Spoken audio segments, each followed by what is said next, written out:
The quality of the prints was that of some of the machines that I've been evaluating that are above six figures in cost.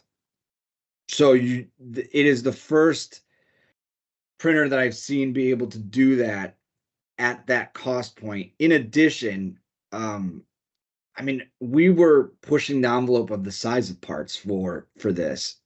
And what I would even love to further evaluate is the smaller micro parts, because we do have components like that. And this technology, based on the feature sizes and the print speeds of what we're able to do, trying to make this fit a 500 piece build, which is what we were trying to do.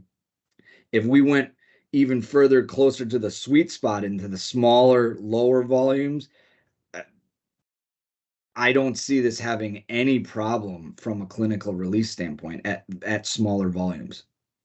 And so I would say, just to summarize, it was really the dimensional tolerancing, right? The accuracy of these parts.